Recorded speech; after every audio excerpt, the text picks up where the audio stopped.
If the institutions adopt these technologies, introduce these programs to the students, these students by the time they pass out, they will be readily consumed by the industry, as these are becoming the disruptors of the future. So quickly I would start from here, and I would like to invite Professor Neeraj Agarwal to give his views. He is a trustee from CIMH Group of Institutions, Patna. So over to you. Thank you, ma'am. And coincidentally, before lunch, I was speaking with her only. Was not aware that we would be in the same panel, and it was very interesting interaction we were having.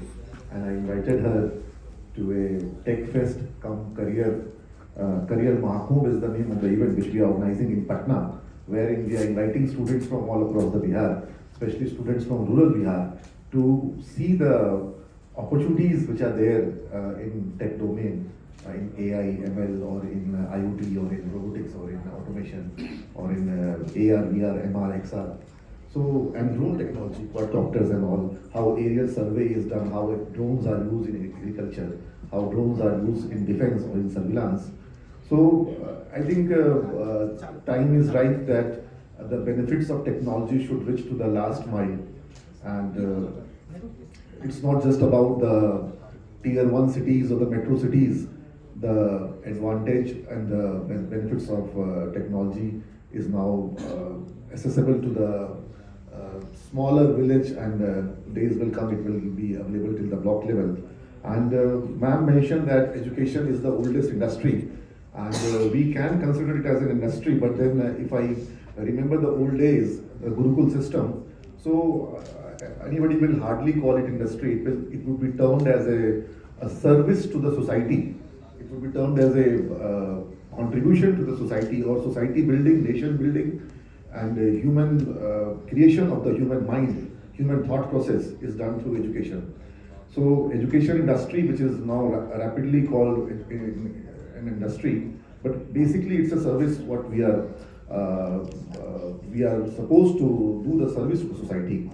And one of the participants, I was interacting with him today only, and he said one very interesting thing. I will like the attention of the entire, all the people over here. And he said me that he is getting 60% of his clients from Bihar.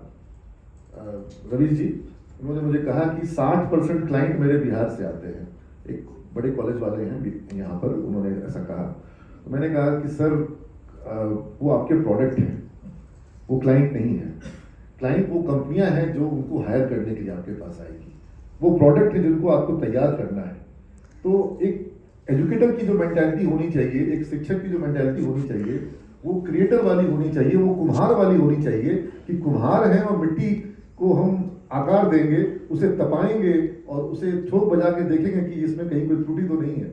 तो that is how the approach of the educators should remain, that we are here to serve the society and here to create the most beautiful creation of God, जो भगवान ने हमारे सामने, मेरे गुरु जैसे मेरे बड़े भाई हैं प्रभात सर, तो जो हमारे को जो प्रोग्रामिंग की बात करते हैं, हम लोग बच्चों को सॉफ्टवेयर प्रोग्रामिंग सिखाते हैं, सबसे इंटरेस्टिंग प्रोग्रामिंग टीचर करते हैं, वो ह्यूमन ब्रेन को प्रोग्राम करते हैं।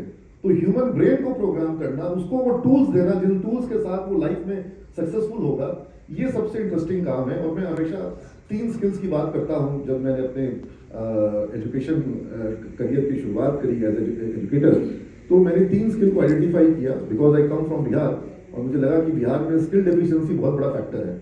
डिग्री सबके पास है वहाँ, और डिग्री के मैकेनिज्म बहुत अवेलेबल है, लेकिन स्किल का बहुत बड़ा गैप रहा। तो मैंने 3 स्किल आइडेंटिफाई किए। एक कम्युनिकेशन स्किल, जिसको आप पर्सनैलिटी से जोड़ के देख सकते हैं, कॉन्फिडेंस से जोड़ के देख सकते हैं, तो कम्युनिकेशन स्किल, संप्रेषण कला। दूसरा मैनेजमेंट स्किल, किसी काम को करने की क्षमता। और तीसरा technical skill, technical know how. तो अब मैं देख रहा हूं कि टेक्निकल स्किल का जो इंपॉर्टेंस बढ़ते जा रहा है, लेकिन ये टेक्निकल स्किल्स या जो हार्ड स्किल्स हैं, ये अगर रिपीटेटिव नेचर का वर्क है तो हो सकता है कल को एआई या ऑटोमेशन या आईओटी उसको रिप्लेस कर देगा। और जो भी हमारा माइग्रेशन बिहार जैसे स्टेट से होता है, ह्यूमन रिसोर्स का सबसे बड़ा एक्सपोर्ट है हमारा, लेकिन वो माइग्रेशन ऐसे जॉब प्रोफाइल्स के लिए है जहाँ पर ह्यूमन वर्क या ह्यूमन लेबर का इन्वॉल्वमेंट है। तो मुझे लगता है कि इस तरह के जॉब प्रोफाइल्स घटेंगे।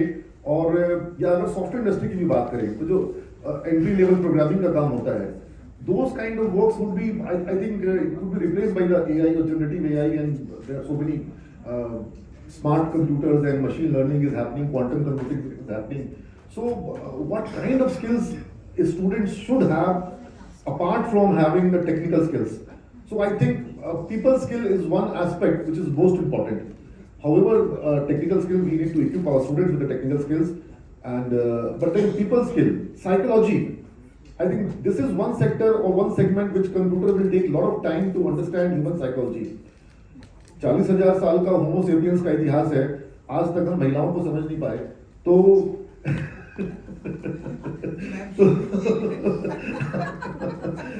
नहीं, आई एक्सेप्ट कि समझना मुश्किल होता है। तो कंप्यूटर्स जो है या जो एआई जो है वो कितना जल्दी समझ जाएगा ह्यूमन साइकोलॉजी को।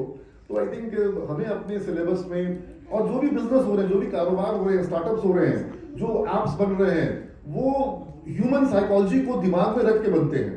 अगर वो ह्यूमन साइकोलॉजी के अनुकूल नहीं है तो फिर वो उसका वो सोल्यूशन जो है वो सोसाइटी को काम नहीं आएगा या वो सक्सेसफुल नहीं होगा। तो मुझे लगता है कि टेक के साथ में, और मैं यहाँ पे छोटा एग्जांपल शेयर करूंगा। आज ही की अपनी कन्वर्सेशन से एक ईआरपी सोल्यूशन प्रोवाइडर से मेरी बात हो रही थी।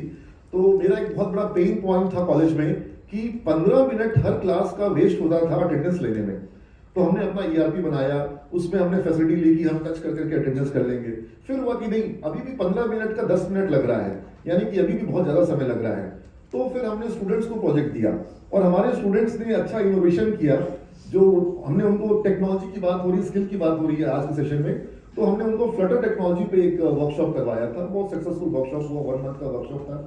उसके बाद बच्चों को सबको ऐप बनाने थे। तो मैंने उनको कहा कि भाई मेरा पेन पॉइंट है, तुम लोग अपने ऐप से दूर करके दो। तो वन ऑफ द स्टूडेंट जिसने कि ये एक ग्रुप ने एक ऐप बनाया और ये ऐप बड़ा सक्सेसफुली हमारे यहाँ इंप्लीमेंट हो रहा है।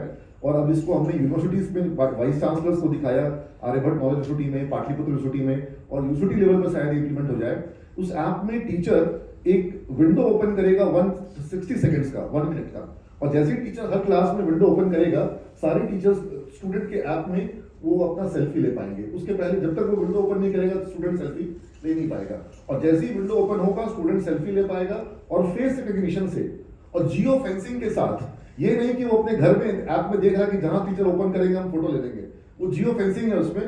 तो वो यानी कि जो कॉलेज के कैंपस के अंदर जब टीचर ने ओपन किया तब वो फोटो लेगा, और 1 मिनट के अंदर में मेरा वो अटेंडेंस का काम 60 सेकंड में पूरा हो जा रहा है, जो कि जिसमें मुझे 10 मिनट और 15 मिनट का समय लग रहा था। तो स्किल का पार्ट पहला पार्ट हुआ, और इनेबलमेंट थ्रू स्किल टेक्नोलॉजी ये दूसरा पार्ट हुआ। और ये पटना जैसे जगहों पर इस तरह का काम हो रहा है, तो मुझे लगता है कि स्किल का इससे बेटर एग्जांपल मैं क्या दे सकता हूँ। और समय बचाते हुए मैं सिर्फ अपनी आखिरी बात अब कहूँगा कि मैं हमेशा से इस चीज़ को कोशिश करता था कि हम लोग डिग्री ओरिएंटेड हैं, नॉलेज के लिए बच्चे पढ़ाई करते हैं, लेकिन स्किल गेन नहीं करते हैं। ऐसा क्यों हो रहा है? तो मैंने इस चीज़ को देखा कि हमारे बिहार में अगर हम बात करते हैं, 12th में 200 मार्क्स है इंग्लिश का, 200 नंबर के इंग्लिश के एग्जाम होते हैं, लेकिन बच्चों का इंग्लिश का नॉलेज भी है उनको, लेकिन इंग्लिश का स्किल नहीं है। सो अगर मैं बच्चे के लेवल पे देखा कि भाई आखिर ऐसा क्यों है, तो उसको इंग्लिश में जवाब लिखना आता है, he is writing his answers in English, but he is not able to speak in English. So because the examination he was supposed to write, an entire education system is examination oriented. So for qualifying his exams in class 10th or class 12th, he need to write in English that he have already done. Even students from CBSE and ICSE in Patna, they can write good English, but when it comes to speaking, many of them are facing problems. So in case if we have more skill oriented assessment, skill oriented examination, or maybe equal weightage towards a practical and skill oriented assessment in comparison to just a heavy tilted examination system which is lopsided towards the written examination. And written examination, there are a lot of drawbacks. You have seen the way it is. So more and more practical orientation in assessment system, university assessment system can yield better results. That is what I feel. Or in fact, a completely practical examination system like she mentioned drone technology and all.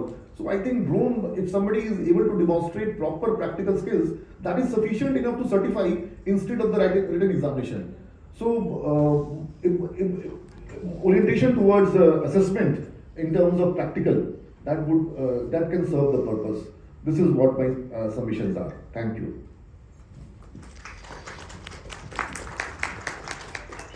Thank you so much, sir. It was indeed very nice. You started from the basics, from the social service aspect of education in the olden days to the commercialization and then the integration of technology. So, as you rightly pointed out about English, English is what everyone is learning from class 1 and right up to the graduation highest or post graduation also, but when it comes to communication or spoken English, that is where the problem is. With my little experience, I feel the challenge is because the student thinks in his own mother tongue and then he tries to translate it into English and then he falls short of the vocabulary there. And this is something which really needs to be worked upon for people to get into conversational English. That is true, but then see, if I ask my student what is there in my hand, They will say nobody will say kalam. They will say pen. Everybody will say pen. So English comes naturally to them. It's just a matter of practice. Correct. So it's about framing the sentences because they are thinking into a mother tongue and then they are trying to translate it into English. That is where the challenge is. But yes, it's aptly pointed out by you and So that thinking process happens only with practice. Correct. There cannot be any other absolutely. way of. And that consciously it has to be done because not many people even realize that, oh, I'm thinking in my mother tongue and I'm trying to actually translate it into English. Even I would like to add one thing over here because a lot of educators are there. When it comes to teaching English, we teach a lot of grammar, we teach translation, we teach many other things, but we hardly focus on listening. What I have seen that once a student is exposed to a lot of listening of English language, automatically this capability development in terms of speaking or the way ma'am was saying, capability to think in English or compose his ideas straight away in English and getting rid of the process of translation, it all can happen when the student gets a lot of exposure towards listening. And this is one space where especially students from rural India or rural Bihar or even like a town like Patna, they lack an environment where they are exposed to listening of English language. So, and whatever mother tongue we are comfortable because we are listening a lot of it. Yes, correct. So listening is never taught in our schools or in our curriculum. And the vocabulary is built only more with listening and reading, which again we lack into that. So yes, the integration of technology is there, and a very good example what you gave of the attendance in 60 seconds. I think that is needed by a lot of people, and it can be a more adaptive thing in the future. So thank you so much, sir. I would move